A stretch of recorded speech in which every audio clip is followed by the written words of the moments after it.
Greetings. This is the Get To Free Press, and welcome to Braxton City Limits in Georgia, just 6 miles north of Douglas. I have an individual here that I'm going to introduce you to in front of City Hall. I was called here, and I have a story to tell on our form of government and your right to know. Once again, we report what others ignore because it is in the best of our republic. Peace.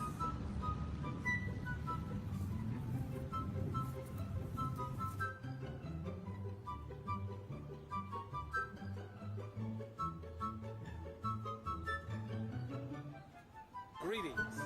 I'm now standing in front of Braxton City Hall, and I have with me the president of the local branch of the NAACP. And what's your name? Hal Presley Sr. And Hal Presley, you called me over here because you talked about something that's been going on for a long time. I want you to lay out a short synopsis of what you see going on here and what you hope to address and resolve on behalf of the citizens here in Braxton, Georgia. Okay. On behalf of the citizens of Braxton, Georgia, I'd like to bring to their attention again that in 2004, Braxton was required by the state of Georgia to do an audit every year. Go ahead. In 2004, I brought an open records request down here to get a copy of the last 2 or 3 audits that were done by the city of Broxton. The clerk at that time was Tracy Lott Reynolds, or rather Tracy Reynolds Lott. I heard her to sign and date that document. And a few days later I came and got some more information from her. The information that I got from her alleged that the year 2000 year audit was going to be ready for me to pick up in the next few weeks. Matter of fact, she alleged some other things on there too. None of it was true. In 2010, Tracy Reynolds Lott and her father both were indicted. It seems that $700,000 had been embezzled from the city of Broxton. The audits that were done since 2004 showed that. In my hand, I have some copies of the original. I have copies of the original, and the case is still being continued. They have yet to come to trial.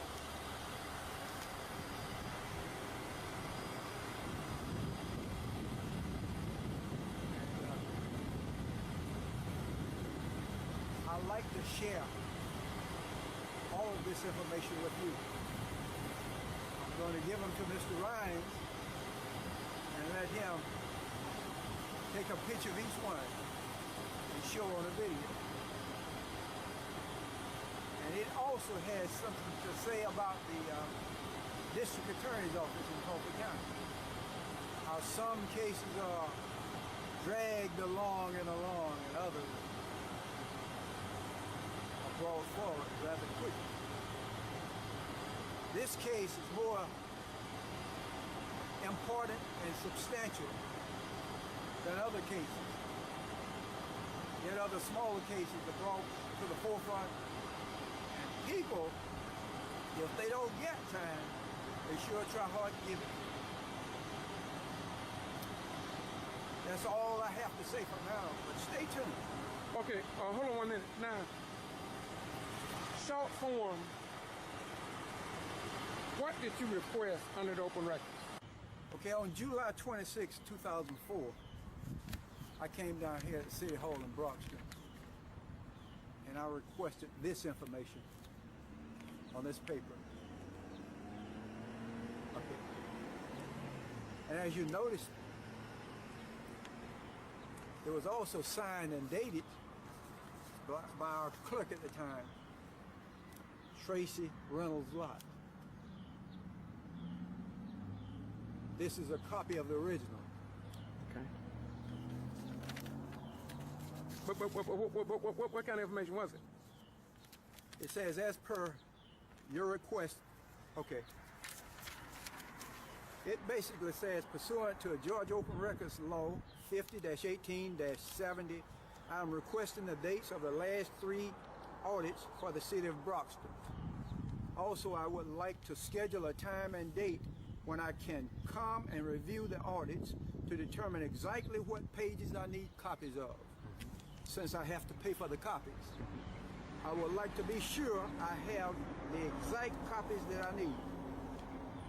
I can be reached at 912-359-3877 if further information is needed. I signed it, and she also signed it and dated it. Even put the time. Okay, now you will agree that my question to you is that audits are very important because it deals with the money of the taxpayers. Am I right? Exactly. Okay, so go ahead. Okay. A few days later, I got a letter from Tracy. It says, as per your request, the last city audit was finished on November 30th, 2000. You can schedule a time next week to come and review what we have available. I will contact you as soon as we have the next year complete. It will be in the next few weeks. So she said in the next few weeks, the next year will be complete. Now, we know now that that wasn't true. Matter of fact, everything she alleged here, not true. It's not true. Matter of fact, they took an audit after they got out of office. 10 years of audits was done. And that's when we discovered that $700,000 had been embezzled by the city clerk. She was named specifically. But there was another person who alleged that they were the chief financial officer of the city of Broxton. That was her father, Bobby. Both of these people were indicted December 2010.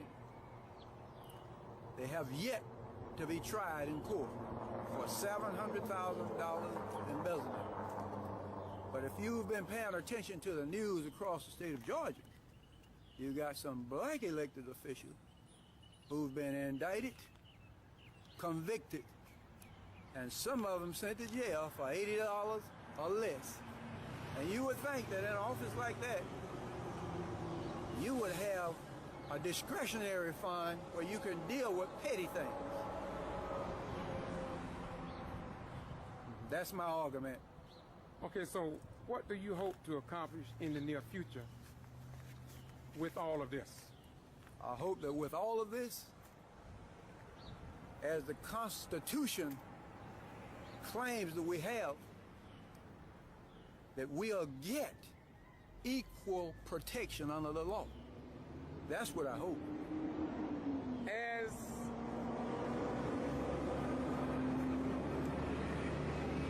the president of the local NAACP, my question to you is a simple one. Have you ever called a press conference with the major or mainstream news media to inform the general public about what you have just said here? If not, why not? No, I didn't. I didn't. But I tell you what I did do. I called the district attorney's office in Waycross, Georgia. I cited the case numbers, and I told them on a recorder, voicemail, what I had, and I thought it was important to the case. I tried to leave a message with the secretary, but she told me no, I couldn't leave a message with her. I had to leave it on that voicemail. That phone number I got from Assistant District Attorney Sansot at the Law Enforcement Center in Douglas, Georgia. He was there with Mr. John Rumpkin, who's also an Assistant District Attorney. I called the District Attorney's office that same day. They have yet to contact me about the information I alluded to. It's as though they're not interested in this one. Okay, so you are saying that the judicial system in Coffee County have not addressed it? They have not. Did you send this information at any point to outside agencies of Coffee County for assistance? No. Okay. Does the state president of the NAACP have copies, or are they aware of this? Yeah, they have copies. I sent copies to them. Okay. And I stand corrected. There were 3 people who sometimes after this initial request sent information to the then governor of Georgia, sent information to the then governor of Georgia, the then Attorney General of Georgia, who's the only black one I know of, Mr. Baker, and the Secretary of State's office, alluding to the fact that the information that they've been given by the clerk and the mayor to show them the financial condition of the city of Broxton. They couldn't tell heads or tails from it. They wrote a letter back saying that they couldn't help them. So, do you feel that there is a breakdown in the Georgia judicial system in some counties when it comes down to getting justice and enforcing the laws that are in place? I can't help but believe that. That's exactly right. Now, this is a little different, Mr. President, but do you feel in any way that this embezzlement of approximately $700,000, as you allege, has any connection with the case of Commissioner Olivia Coley-Pearson case? And can you tie in any manner to any of the officials that are involved in that case? The only thing I can say is that if the district attorney's office was interested in justice, it seemed like they would at least set up an appointment to at least look at what I had. And then I would feel better about it, that they made a determination from that. But they haven't. They haven't. They just haven't. I guess they're not interested in it. Okay, and so you say you're gonna furnish me copies so we can actually pursue this further. My belief is with what I do is to try and give you some exposure, because you are not in 19th city that I'm working with, and it seemed as if though for some reason much of the news in the poor black and white right communities are not being distributed to the general public. And on our form of government, we do believe that the citizens have a right to know, after all, both black and whites, Asians, and etc., put their lives on the line to preserve our rights. And if we don't see that these rights are enforced, we very well could contribute to the downfall of our republic. And as a retired military veteran, I do what I do because I believe in justice for all people, that's regardless of race, color, creed, or nationality. And I don't say it just to sound good. I say it because I believe in that. So do I. Thank you very much. Any closing remarks you want to give? Yeah, I'm going to give you a copy of all of this. All of it. All right. Thank you very much. And here again, you state the branch of the NAACP that you're with. I said it, but I want you to state what organization you are affiliated with. I'm currently the president of the Coffee County branch of the NAACP. Thank you very much.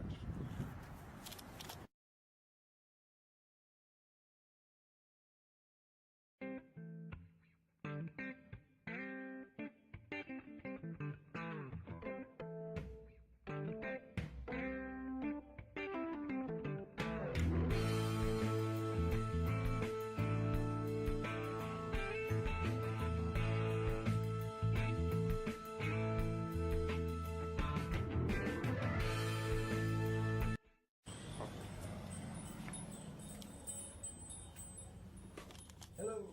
Hi. How you doing? Good, how are you? All right, we're putting these audits to work. We're going to post it across the state. Mine's good. Yeah. That's the first clear audit 2 or 3 years ago they've had since '93. That's right. That's right. Excuse me. I'm with the Ghetto Free Press. I'm out of my cards. And the reason I wanted to come in because I saw you looking out of the door, and I don't do nothing here, and everybody know me. You can check me out on the web. I was nosy. Well, you're supposed to be. You're supposed to be. Then I heard what Hal was saying, so I mean. Okay, so you didn't have a problem with it either. I'm sure I can tell that. Well, that's all it is. It will show up on my channel, Boston G.B.R. on YouTube. We have nothing to hide. Everything is open. And if the district attorney want to talk, we'll get with them as well, because we believe in both sides. What's your name? Margaret. Thank you so much. You're a clerk? I am. Now looking at you, see, I'm out of cars. I just ran out, but you got yours. Like, I'm looking at the car and see if I have one. Thank you so much. You're Thank you very welcome. much. And you know her? She gave me the official copies. Okay. She gave me official copies of all those years. There were 10-year audits done. Wow. that should have been done back then. Wow. Okay. Yeah. Do you know if that was a forensic audit they did or a regular annual audit? Do you know? They did 10 years all at one time, Annual? yearly. Okay, so you never heard of a forensic audit? Gordon, Georgia, I'm dealing 1960. Gordon has never had a forensic audit in 130 years, and that's when they go deep in the books. And what I'm finding out is that a lot of Georgia cities need help. They really need help, and they need training. And we can't blame, in my opinion, local governments. We got to blame the state, because to me, state should have a responsibility to inspect. GMA, I've gone to some of their meetings, so I just want to thank you for your cooperation. Thank you very much. Thank you. All right. Thank you, sir. Thank you so much.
think so? Yeah, I think he said right out the airport. Here He we are. did? Yep, here we are.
That was awesome.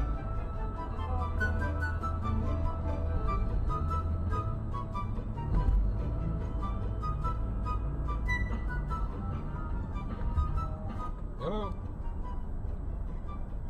I'm in Valdosta right now.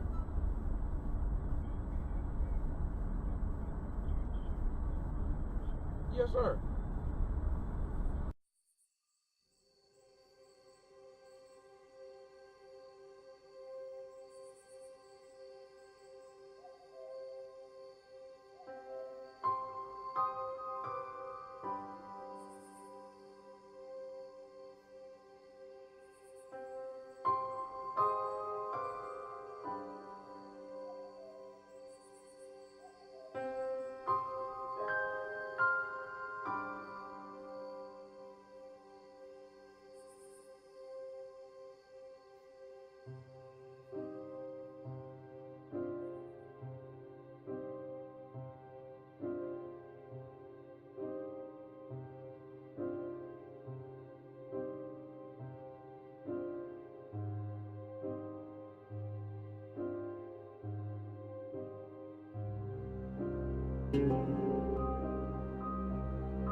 How you doing, folks? Andy Prady here with the 11 Alive Investigators. Let me tell you about a story that is starting to develop that we are working on right now. You may have heard about claims of voter suppression in Georgia and the Secretary of State's office getting sued for putting voter registrations on hold. Well, let me tell you about details about voter intimidation you may not have heard yet. I bet you haven't heard yet. It involves a grandmother in Georgia who almost went to prison for assisting a voter. I know you before you started. We go back a long way. We were next door neighbors. She's not on this year's ballot, but it's easy to see why Olivia Coley Pearson has served 19 years on Douglas City Council, unopposed. So we all go way back. She knows her constituents. Thank you, sweetie. While popular in her district, Coley Pearson's toughest political battle happened last year. Not on city council. You committed false swearing. No, sir. But in a Coffee County courtroom facing felony charges. Not true. It started with a complaint filed with the Georgia Secretary of State's office. The claim, illegally assisting voters in 2012. Listen to an audio recording between a state investigator and a voter Coley Pearson helped. Do you know why Miss Pearson signed the back of the vote certificate that she was assisting you? Because I didn't know what to do, what I ought to do. Was that the first time using the machine? Yeah, that was my first time. At the end there where you have to push the button to cast your ballot, who pushed that? Me. And that's what happened. That's what I was criminally charged for in terms of assisting a voter. Were you on the ballot? No. Here we go again. Reverend Rudolph Porter is a local pastor. If she could have gone to prison for that, I guarantee you could serve all the hot dogs, the hamburgers, the Coca-Colas in the world. People wouldn't have gone to the polls ever again in this county if she would have been found guilty. They would have been that afraid to go. Absolutely. In fact, I would have started voting absentee. How's it going? Mark Loudon Brown is an attorney for the Southern Center for Human Rights and represented Coley Pearson. I don't know what the motive was, but it certainly, as an outsider, makes you think they're trying to send a message to people of color. You good, David? I'm good. All right. I'm just going to have you say your name and your title for me, and we're going to go down the line. Presley Sr., President of Coffee County Branch in Georgia. Reverend Rudolph Porter, pastor of Shallow Missionary Baptist Church, Tifton, Georgia. George Ross Ryan to get to the place. So we're here today to talk about Ms. Pearson's case where she was found not guilty. But before she was not found guilty, she went through a lot. When you first heard of the charges, what was your response? And by the way, we're going to go all throughout the line. I'm just going to look at you, and then we'll go down the line, if that's okay. So when you first found out about her charges, and you learned it specifically what she was charged with, what was your response? Well, her being charged with something didn't surprise me. You want to tell you why? Why? Because she's outspoken. One of the most outspoken commissioner in this town. She's a people person. And they got a problem, they seek her out. That's the first thing. And the other thing is, if they get rid of Olivia Coley Pearson and get somebody else in that seat, I think somebody have more control of the seat. And that's what they want. I said, here we go again. Miss Pearson is a lady of character. She's concerned about the least among us, the last among us, the lost among us, and the left out among us. I call her a champion of lost causes. She takes on causes everybody else walk away from and say they're hopeless. So my first reaction was, here we go again. They're picking on Olivia Pearson. I would pretty much say the same thing. And being a journalist out here, I cover so many cities. And when I got a call to this area, and I started looking into her situation, I said to myself, it's just another move from the Secretary of State's office, a consistent pattern and practice to intimidate, suppress, control, put fear in elderly people, and to remove black elected officials from office. Remove them from office? Yes, it goes that far, yes. Talk to me about race relations in Coffee County. At No Douglas, according to Ms. Pearson, is about 50-50, 50% white, 50% African American. it's about 4-1 in the county. What are race relations like in this area? I came here in 1999 after living in Anderson, Indiana for 26 years. And I purchased a home in a white neighborhood that was listed for $108,000. The owner found out I was black. He raised the house price to $150,000. Well, that same house in Indiana would have cost me $450,000, which I couldn't have afforded. So I told him I'll buy it. And it was in an exclusively white area. I applied for my loan went through. On the day of closing, I guess some of the neighbors complained, and the gentleman tried to renege on selling me the house. I threatened to sue him, and the loan went through. Anderson, Douglas, Georgia is a segregated area. Blacks stay on the black side of town, whites stay on the white side of town. Even blacks here who had money to live in an exclusive area were probably afraid to do so. And how long ago was that? 1999. 1999. I remember it like it was yesterday. What are your thoughts on race relations in this area? Well, it just depends. Like Brockton, for the most part, I think it's pretty good. I came from Fitzgerald, Georgia. That's been here in Canada. I came here after I got out of the service. I had some good experiences down here. My wife did too. Now, some places it's sort of rough and some people rough. But there are a lot of good people around here. And I think probably the most trouble we have with it is the power structure. See, some years ago we had an election, and this was another attempt at annexation for the city of Douglas. Well, we had a coalition at the time of white folk outside of the city who didn't want to be bothered with the city, and they saw the join with it. And that's why there was no annexation in Sacramento. So it just depends. It just depends. You don't know what city in the county you're in, or? It depends on the issues and all that good stuff. I mean, I couldn't say Coffee County altogether was a bunch of races one way or another. No, you got a lot of good people down here. That's what made me want to live down here. You got some tough ones too. Well, I'm not from here, so all I could speak as a member of the press, I was called here way before this ever started, with putting a noose around the black individual's neck and the school system, and even including with the Douglas Now Enterprise, the way they mistreated her. And so I'd rather not comment on that, but I would just say for the reasons I called here as a member of the press was to report on some of the race issues. So as a journalist here, you reported on some race issues? Oh yes, several, yes. Do you think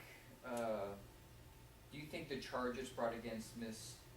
Pearson were racially motivated? Do you think race played a part in her charges? Absolutely. I think not only did race play a part, they were trying to show the community that if we can bring Ms. Pearson down, we can bring anyone down.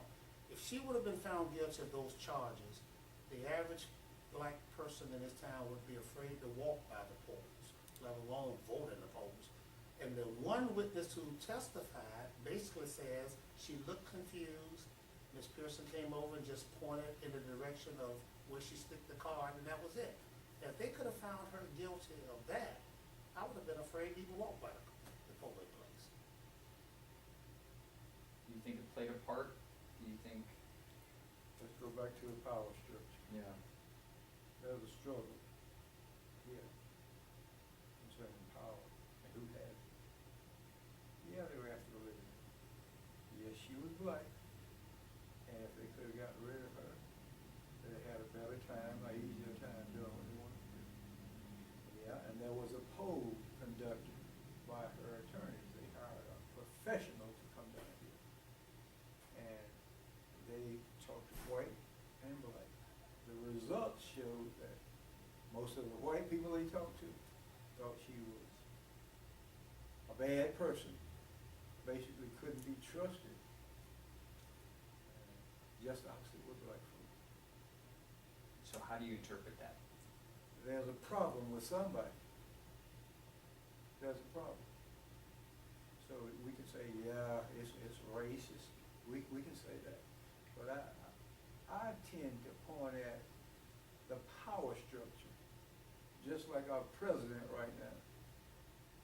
The United States is not like him. As a whole, it's not. But that person's got a problem, and he's got some folks supporting him. And even people in his own party, they're afraid of him because of that.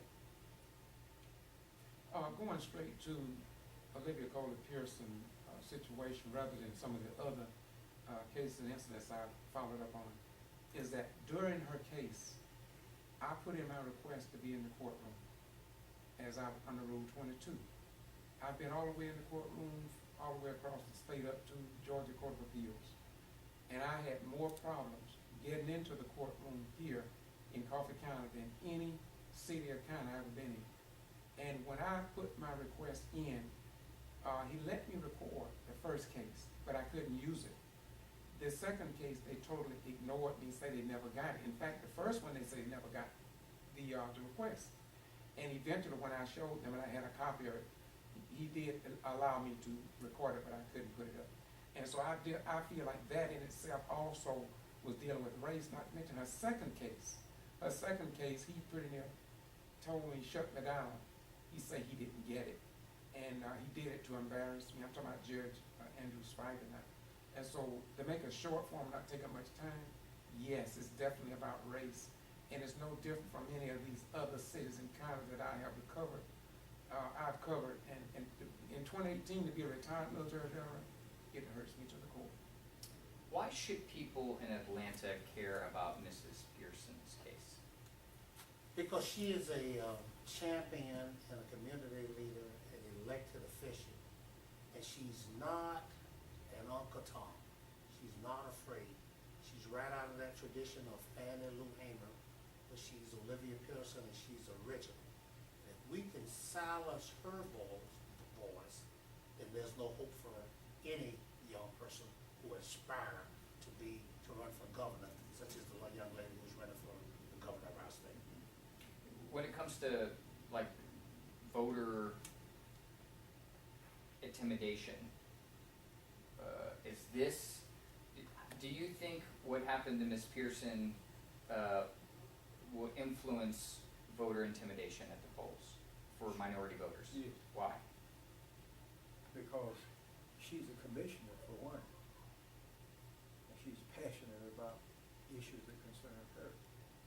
So if you get her being in the position she's in, it tends to silence others. But how do you think that interprets to people not going to the polls? Help me understand, why would someone, I'm trying to put in perspective again, why people in Atlanta should care. If what happened to Ms. Pearson is bad for minority voters, a minority trying to get into elected officials, help me understand why that is. Well, let me say it another way. If you can get a person of her caliber in her position, you can get anybody. Anybody. Olivia has a world-class education, and she don't have to kiss anybody behind. She speaks truth to power, and she's a person for the people. That's why they call on her, because they can get something done, especially if it needs to be done. That's why they call on her. Not only that, she was born and raised here. Her mother was a fighter for the average citizen in Coffee County. And when you read the article, they basically say she was charged with trying to help someone who was going through the voting process.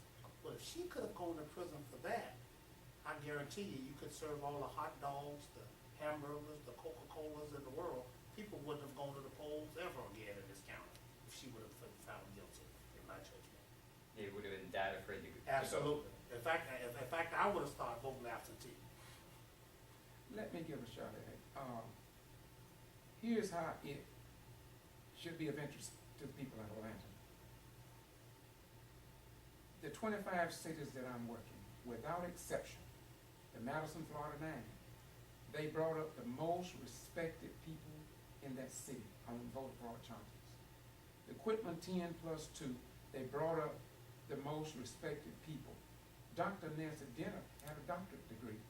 She's now, after all this, they removed her from the Board of Education. She's now the mayor of that city. Another lady, Diane Thomas, was one of the Quitman 10 that they brought up on voter fraud charges. She's now on the Board of Education. And Lou Trotman as well. In Meigs, it's the same thing. Lumpkin, every community, and above all, Mary Ann Whipperloo in Gordon, her whole family is the most respected black family in that community. She was elected mayor. Then they attacked her.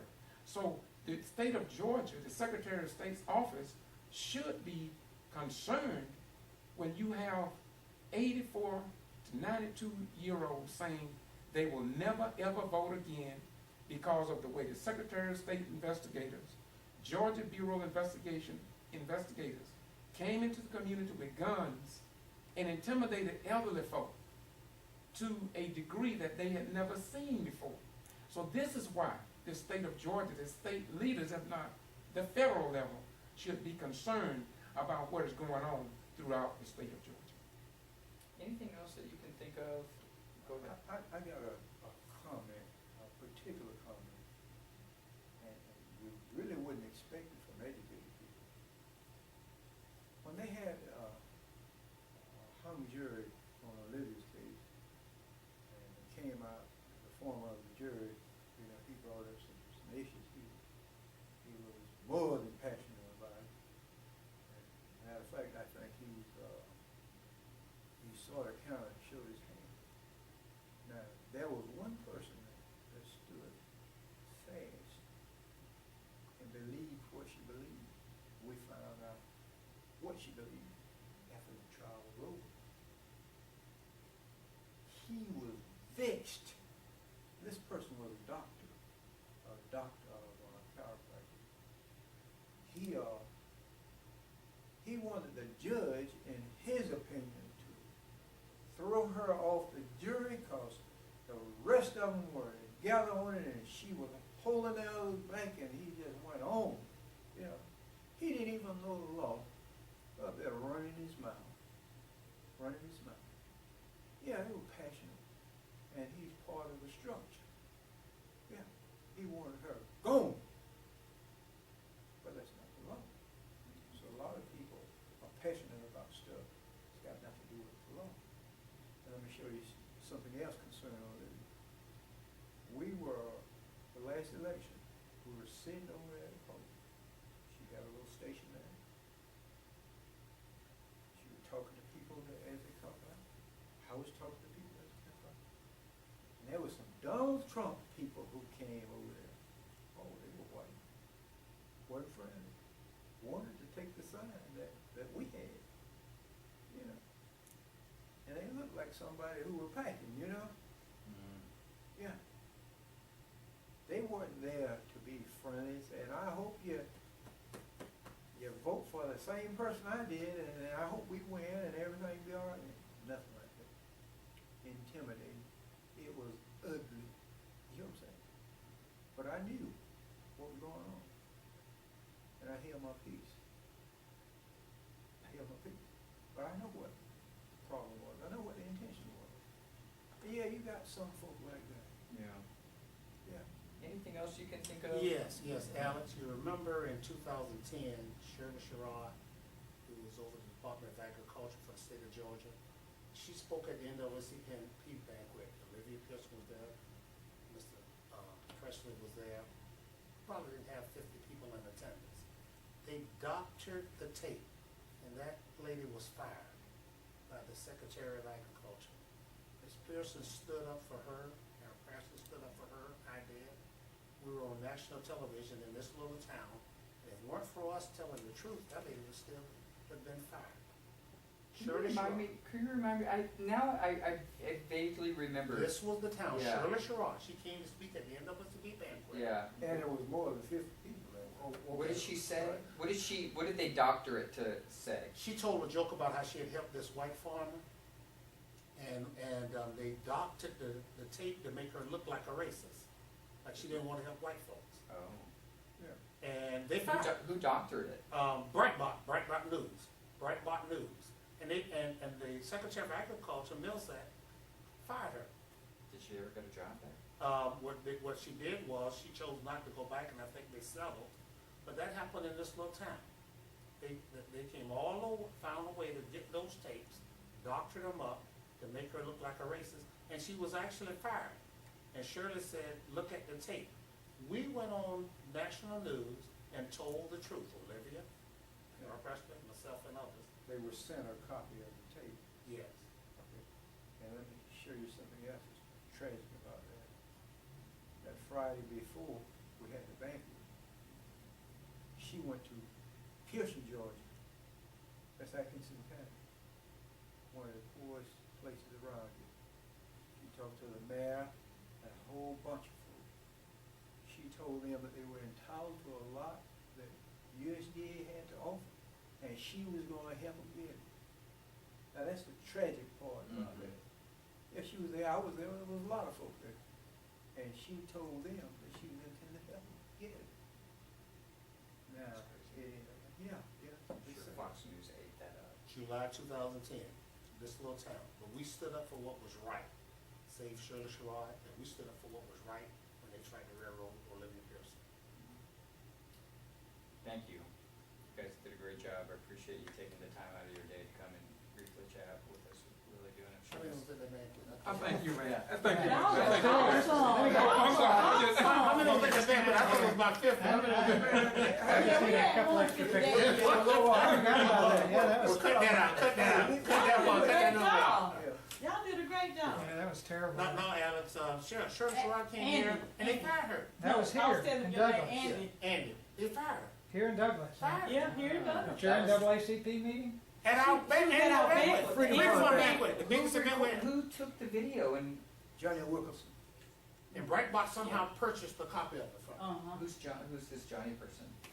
He does the video For the city for the city of Douglas, our city council They'll meetings. put you in touch with her if you want to get a copy of it. And she was fired. They doctored it up, and they fired her. And she kept saying, "Look at the Or was it tape." just on YouTube and he just took it off? I guess sometimes. No. No, it No. it Yeah, airs never been on on TV YouTube or around anything. here. Yeah, it local airs on television. their local channel. Yeah. Yeah. So nothing's hid.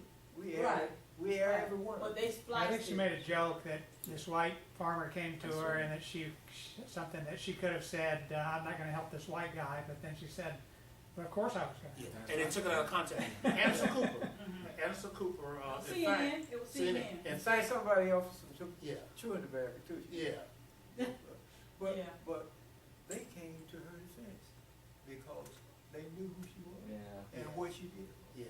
You know, And we went to the courtroom and stood with Miss Pearson, and there were a lot of blacks in this town afraid to outwardly support her. Yes, that's I true. guess they're scared to lose Are you the job afraid at you'll the be chicken next? plant or the peanut. Well, you got a chicken plant here, peanut plant, what else?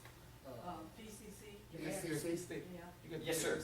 Mark Loudon Brown is an attorney for the Southern Center for Human Rights and represented Coley Pearson. I don't know what the motive was, but it certainly, as an outsider, makes you think they're trying to send a message to people of color.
and the governor have made it very purposeful that they will send the message that if you are African American and if you run for office and if you honestly win the election, you will be punished.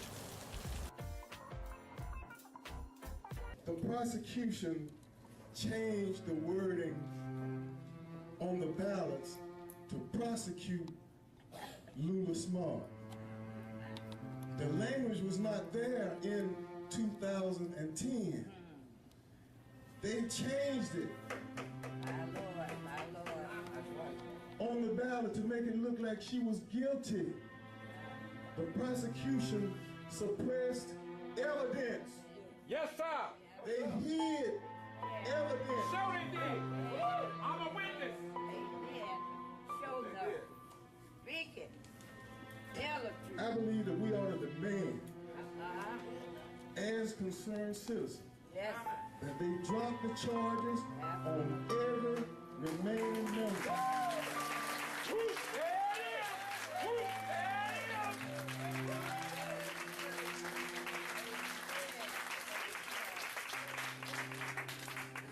Hurts me. My county commissioners, Mr. S.O. Jones, Mr. Joe Wingate, and Mr. Howard Lawson find nothing wrong with this. They find nothing wrong with this. How much can one community endure to have the right to have our votes cast and counted for who we want to represent us? The Georgia Bureau of Investigation lied on the stand. That's right. Falsified documents. That's right. The Secretary of State lied on the stand. Gleaned from the post office, who started this whole mess, lied on the stand. Yes. All to try to make these citizens look guilty. David Miller gave what's called a perjury on the stand. You have the old voter registration lady, where she was taking ballots on the post. And once those ballots come in, those voters, absentee ballots come in, they're supposed to be able to lock the key. You're not supposed to pick it home. You can add a fourth person in there because she and her granddaughter helped them with it. These people's names have been tarnished, their reputation besmirched. They have been talked about, accused of different things, and now they are proven innocent. How are you going to get the horse back in the... How will you restore these people good name and reputation?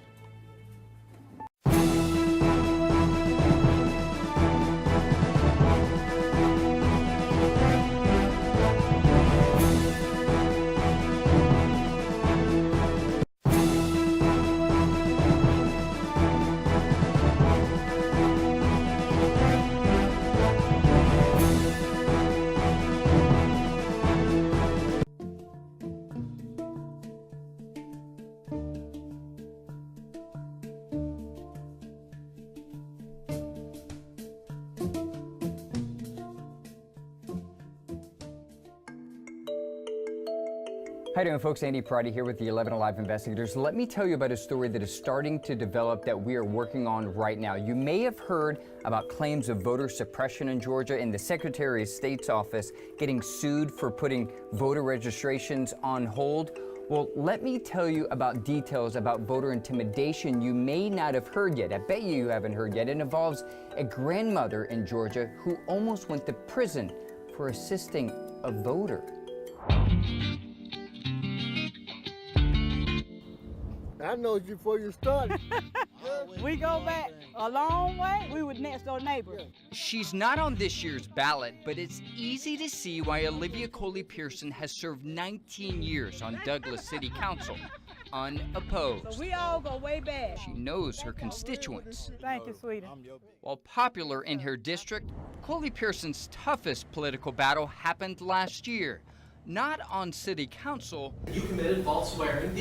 No, sir. But in a Coffee County courtroom facing felony charges. It started with a complaint filed with the Georgia Secretary of State's office. The claim, illegally assisting voters in 2012. Listen to an audio recording between a state investigator and a voter Coley Pearson helped. Do you know why Miss Pearson signed the back of the vote certificate that she was assisting you? Because I didn't know what to do, what I ought to do. Was that the first time using the machine? Yeah, that was my first time. At the end there where you have to push the button to cast your ballot, who pushed that? Me. And that's what happened. That's what I was criminally charged for in terms of assisting a voter. Were you on the ballot? No. Here we go again. Reverend Rudolph Porter is a local pastor. If she could have gone to prison for that, I guarantee you could serve all the hot dogs, the hamburgers, the Coca-Colas in the world. People wouldn't have gone to the polls ever again in this county. All rise.